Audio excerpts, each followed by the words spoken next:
Allah speaks, but he also speaks script. Now we know that Allah has revealed scripture to human beings. Revelation is called.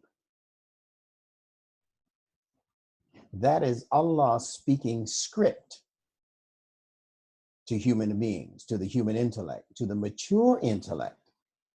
But to the immature mind, Allah is speaking print. Now let's talk about the difference. When the human beings as children go to school for the first time, they are taught how to print, P-R-I-N-T. And printing is what you're looking at in this type paper on this computer. That is that they are a series of letters that are combined with other letters, but are disconnected from each other. They're not connected to each other. So this is how Allah speaks to the initial mental, moral, and spiritual development of human beings when they're born. Allah speaks in a way that does not necessarily allow for the mind to put things together immediately. The baby may know that that's mommy, but the baby doesn't know how that's mommy. The baby begins to learn that this is its brother, or this is its sister, or this is its father, or this is its cousin. But all of those relationships are disjointed in the initial perception that the infant has of who's who and what is what and where they are and all of those things. All of those things remain separated until someone responsible begins to teach them what the connections are. This is your mother, right? This is a stranger. Don't talk to strangers. People have to teach us where the connections are and where the disconnection should be.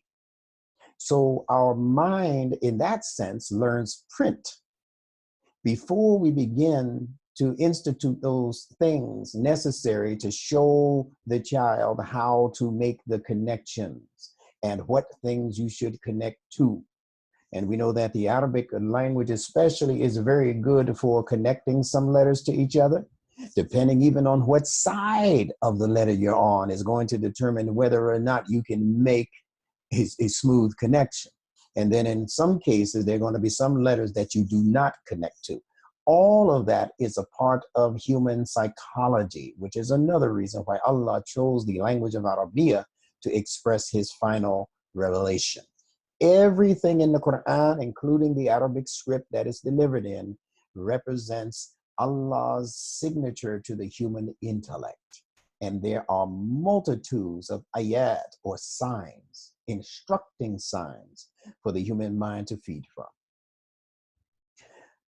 Now, in the Quran, this disjointed mind that has not yet learned how to connect those things that should be properly connected, that mind, in the one case in the Quran, is called Jahl, J-A-H-L, transliterated, Jahl. You've heard it as jahiliyyah. And they normally say that jahiliyyah represents ignorant society. But jahiliyyah does not mean ignorant in the sense of just not knowing something. Jahiliyyah means ignorant in terms of what the English word means in its origin. You can hear the word ignore in the word ignorance. Jahiliyyah doesn't mean that you don't know. Jahiliyyah means that you've been introduced to the idea, you've been introduced to the truth, you've been introduced to the right way of doing things, but you've ignored it. You pay it no mind. What it means is that the human intellect is always knocking on the door of sense, common sense, rational sense, moral fortitude, those things that Allah clocked into each and every human being. When we become of a particular age, those ideas are knocking on our door. saying, don't do that. There's a consequence for that. Don't make that person feel bad again by saying those nasty things to them, right? These ideas are constantly visiting and revisiting the human mind. But when we ignore those things, see, that is when we're ignoring the very guidance of God that's clocked into our genetics. See, we're not talking about somebody coming with a big tome and saying, thou shalt not. See, right here, it says, thou shalt not. No, we're talking about the thou shalt nots that God clocked into your genetic system in the form of moral prompts that occur, that register in your soul, even in the undeveloped soul, as guidance. That's your initial guidance before a prophet or a messenger steps forth to tell you anything. Instructor. Yes. Yes, Assalamu Alaikum. Alaikum assalam. This is Brother Michael. And Yes, so, sir. Good to hear you, man. Alhamdulillah. I've heard that this word, Jahl, is connected with a maturity. Like, for instance, a child at the early development cannot relate to certain things. It doesn't have the maturity to relate. And I heard that this word is connected with that development, Mm-hmm. or lack of development. Yes, that's absolutely correct. That is absolutely spot on correct. Jahl represents immaturity in the sense that it is allowing the emotional, the undeveloped emotional attitude in you to actually override the urge in your intellect to be better, to do better, to perform better. When that higher urge reaches you, you see, you can't say to let's say a 5-year-old in the schoolyard, you can't call them Jahl because most of what they're doing is being shaped by instinct, their instinctive nature, and it is also being shaped by their ever and ongoing emotional development. They have to learn what's right and wrong in most cases. But there are some people who have gone and grown beyond the stage where they have been introduced to what is right and wrong, but they are negating that. They are closing the door on what is right or wrong in favor of that good feeling they get when they do something, that good emotional feeling they get, even if the person that they're doing this thing to or saying this thing about is totally offended or even physically hurt. The Jahl, they ignore the better development in themselves. So yes, it is definitely considered to be immature. Immature. And we're speaking now about the word mature as the word, if you exchange this M, as you can do, for the word N, or the letter N, mature and nature are the same word. So it means that you won't be able to even understand what Allah has put in nature until you have a mind that is reaching for maturity, mature ideas, mature development. I hope everyone can see that. N and M are interchangeable. So whether I put M and give you the word mature, or change it back to N and give you the word nature, we're saying that you cannot come into an accurate understanding of even what nature is until the mind begins to mature. And we mentioned that in the beginning of the class tonight, that even the relationships that you have, which are common relationships, your mother, you can't even know what the nature of your relationship with your mother is until your mind becomes more mature, to be able to put those elements and those pieces of the puzzle together in a way that makes sense to your brain. All right. So nature, as you know, is another word for Fitrah. Another word for Fitrah. So what does that tell you about understanding the Fitrah? It tells you that you can't even understand the fitrah until your mind has come into a particular level of maturity. So the word fatara, the verb from which the word fitrah comes from, that word fatara means also that which appears, that which appears. And when we're using that term appear, we're talking about that which appears to the conscious mind, that which dawns in the conscious mind. If it's not dawning in the conscious mind, it's not technically fitrah. You cannot learn the fitrah unless you're paying conscious attention to the signs in nature, to the signature of God. So I hope that's clear. If it's not, anyone can open up and ask a further question or make a further comment on that. Instructor Bilal? Yes, ma'am. Sister Murad? Yeah, good to hear you. Sir, what, Assalamu Alaykum to Alaykum assalam. everyone.